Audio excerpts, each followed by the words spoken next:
ઓમ નમઃ શિવાય. અધ્યાય 24. ગૌતમ પ્રભાવ. પ્રાચીન કાળમાં ગૌતમ નામના એક મહામુનિ થયા. તેમની પત્ની અહલ્યા હતી. ગૌતમ ઋષિ દક્ષિણમાં બ્રહ્મ પર્વત ઉપર 10,000 વર્ષોવાળી સિદ્ધ થનારી તપસ્યા કરી રહ્યા હતા. એ સમયે 100 વર્ષ પર્યંત વર્ષા ન થઈ.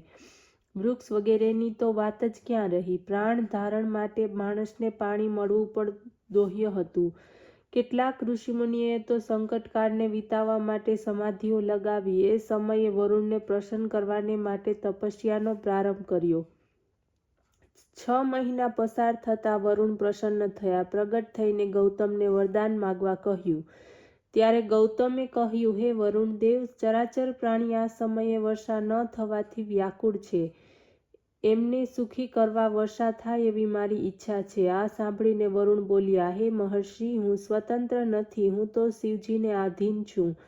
વર્ષા કરવામાં એમની આજ્ઞા મેળવવી અશક્ય છે. આપ બીજું કંઈક માગો. આ સાંભળીને ગૌતમ બોલ્યા, હે દેવેશ, મારે તો બીજા કશાની જરૂર નથી. આપ જો સંતુષ્ટ છો તો જળ દાન કરો. એનાથી અન્ય કોઈ મહાફળ નથી. એ ક્યારેય પણ નાશ પામતું નથી. ત્યારે ગૌતમની નમ્ર પ્રાર્થના સાંભળીને પછી વરુણે કહ્યું, આપ સત્ય કહો છો, પરંતુ મારો આમાં કોઈ અધિકાર નથી. જો આપ જળ જ ચાહો છો તો એક ખાડો આપ ખોદો, હું એને જળથી ભરી દઈશ. તે ક્યારેય પણ ખાલી નહીં થાય. એ પવિત્ર તીર્થ બનશે. એનાથી સંસારમાં તમારું નામ પ્રસિદ્ધ થશે. આ સાંભળીને ગૌતમે તરત જ એક હાથ લાંબો પહોળો ખાડો કર્યો. વરુણે એમને જળથી ભરી દીધો અને બોલ્યા, હે ગૌતમ, આ સ્થાનમાં દાન, હવન, દેવપૂજન, તપ, પિતૃશ્રદ્ધાદિ વગેરે કરેલા કર્મો સફળ થશે. આટલું કહીને વરુણ અંતર્ધ્યાન થઈ ગયા. ત્યારે પરોપકારને માટે પોતાના મનોરથની સિદ્ધ ગૌતમ પ્રસન્ન થયા. સૂત પુરાણીજી બોલ્યા, સંકટના સમયમાં મોટાઓનું જ શરણ માણસોના દુઃખોને મટાડનાર થાય છે અને એને મહાપદની પ્રાપ્તિ થાય છે. આ વાત મોટા માણસો જ સમજે છે. સૂતજી બોલ્યા, ત્યારે વરુણથી જળની પ્રાપ્તિ કરીને મહર્ષિ ગૌતમે સ્નાનાદિ નિત્ય કૃત્યોથી નિવૃત્ત થઈને હવનને માટે જવ અન્નની ઉત્પત્તિ કરી. એ જળ દ્વારા ફળ ફૂલોથી લદાયેલા વૃક્ષો લહેરાવા લાગ્યા. આ આશ્ચર્યમય વાતને સાંભળીને ઋષિમુનિઓ ત્યાં પાછા ફર્યા. ગૌતમની કૃપાથી તે સ્થાન રિદ્ધિ સિદ્ધિઓથી યુક્ત સંપૂર્ણ પ્રાણીઓને સુખદાયક થયું. અધ્યાય 25. મહર્ષિ ગૌતમને ગૌહત્યાનો દોષ. સૂતજી બોલ્યા કે હે મુનિઓ, એક સમયે ગૌતમની આજ્ઞાથી શિષ્યગણ કમંડળ લઈને જળ લેવાને માટે એક ખાડા ઉપર ગયો. એ જ સમયે જળ ભરવાને માટે ઋષિપત્નીઓ પણ ત્યાં આવી. ત્યારે તે સ્ત્રીઓએ કહ્યું કે અમને પહેલાં જળ ભરવા દો, પછી પોતાનું કમંડળ ભરજો. ત્યારે ગૌતમગણ જળ ભર્યા વગર જ આશ્રમ પર પહોંચ્યા અને અહલ્યાને સર્વ વાત કહી સંભળાવી. અહલ્યાએ એમને સમજાવ્યા અને ધૈર્ય આપીને સ્વયં જળ ભરવાને માટે ચાલી ગઈ.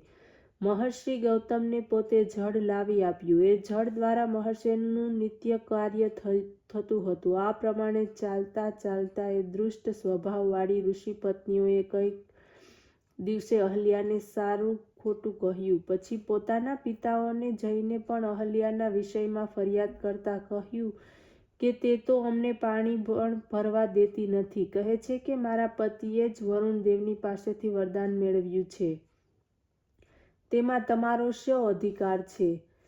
પોતાની સ્ત્રીઓની આ પ્રમાણેની ફરિયાદ સાંભળીને ઋષિઓ ગૌતમ ઉપર ગુસ્સે થયા અને એમને સંતાપ પહોંચાડવાના હેતુથી ગણપતિજીનું પૂજન કરવા લાગ્યા. ત્યારે ગણપતિ પ્રસન્ન થઈને પ્રત્યક્ષ રૂપમાં પ્રગટ થયા અને બોલ્યા, હે મુનિઓ, હું તમારા વિધિપૂર્વકના પૂજનથી પ્રસન્ન છું. વરદાન માગો.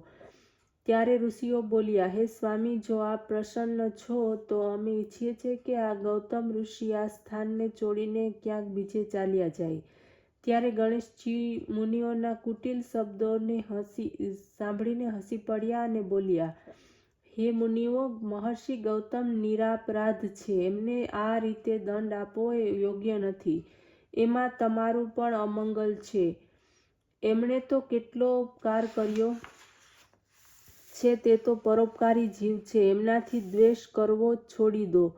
બીજું કંઈ વરદાન માગી લો. શ્રી ગણેશ એમને આ રીતે ઘણું સમજાવ્યા, પરંતુ તે તો પોતાના આગ્રહ ઉપર દ્રઢ રહ્યા. ત્યારે ગણપતિએ કહ્યું, ઠીક, જો તમે આ જ ઈચ્છો છો તો તેમ જ થશે. આમ કહીને તે તો અંતર્ધ્યાન થઈ ગયા. આ રીતે વરદાન આપ્યા પછી ગણેશે પોતાના વરદાનને સત્ય કરવાના હેતુથી એક નિર્બળ ગાયનું સ્વરૂપ ધારણ કર્યું. ત્યારે તે ગાય ગૌતમના ઉત્પન્ન કરેલા જવ વગેરે ખાવા લાગી. ગૌતમે જોયું કે આ તો અમારી ખેતી નષ્ટ કરે છે. ત્યારે એક તણખલું ઘાસનું ઉઠાવીને તેને ખેતરમાંથી બહાર કાઢવા લાગ્યા. આ પ્રમાણે કરવાથી ગાય તો પૃથ્વી ઉપર પડી ગઈ અને તેનું મૃત્યુ થયું. આ કૃત્ય જોઈને ગૌતમને પશ્ચાતાપ થયો. પોતાની પત્નીને કહ્યું, શિવજી આપણા ઉપર ગુસ્સે થયા હોય તેમ લાગે છે, જેનાથી આ ગૌહત્યાનું મહાપાપ મારા ઉપર લાગ્યું.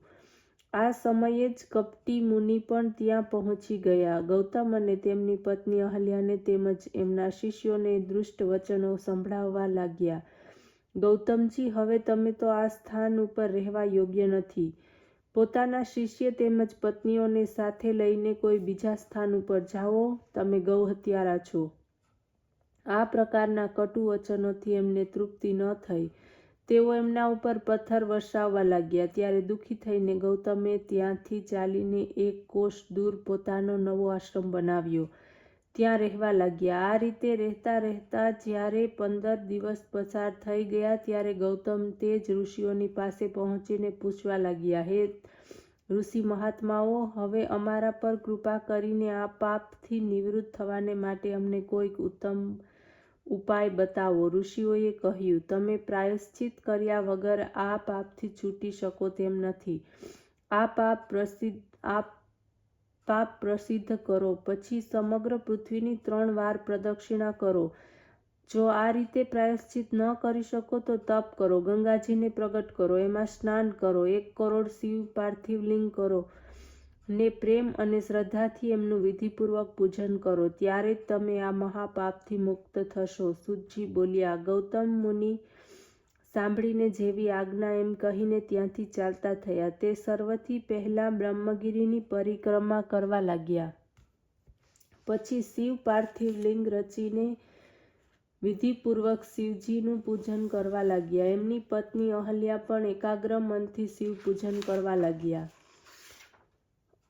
અધ્યાય 26. ગૌતમી ગંગાનું પ્રાગટ્ય. સૂતજી બોલ્યા કે હે મુનિઓ, ગૌતમ તથા અહલ્યા બંને પતિ પત્નીએ મળીને શિવારાધન કર્યું. ત્યારે ભગવાન શંકર પોતાના ગણોથી યુક્ત થઈને ત્યાં પ્રગટ થયા અને વરદાન માગવા માટે કહ્યું. ત્યારે ગૌતમે અદ્ભુત રૂપ ધારી સદાશિવનું દર્શન કર્યું અને તેમને વારંવાર પ્રણામ તથા સ્તુતિ કરીને કહ્યું, હે સ્વામી, આ ગૌહત્યાના પાપથી મને છોડાવો. આ સાંભળીને શિવજી બોલ્યા, ગૌતમ, તમે તો નિર્દોષ છો.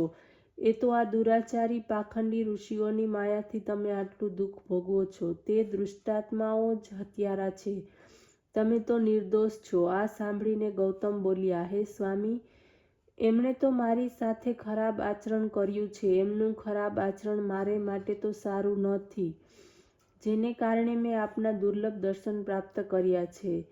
ત્યારે ભગવાન સદાશિવ બોલ્યા, ગૌતમ, હું તમારા ઉપર પ્રસન્ન છું. વરદાન માગો. ત્યારે ગૌતમ પોતાની પ્રતિજ્ઞાનો વિચાર કરીને ગંગાજીના પ્રાગટ્યના વરદાનને મનમાં રાખીને બોલ્યા, હે સ્વામી, પતિતપાવની ગંગાજીને કૃપા કરીને અહીં પ્રગટ કરો, જેના દ્વારા અન્ય સર્વ પ્રાણીઓનું કલ્યાણ થાય.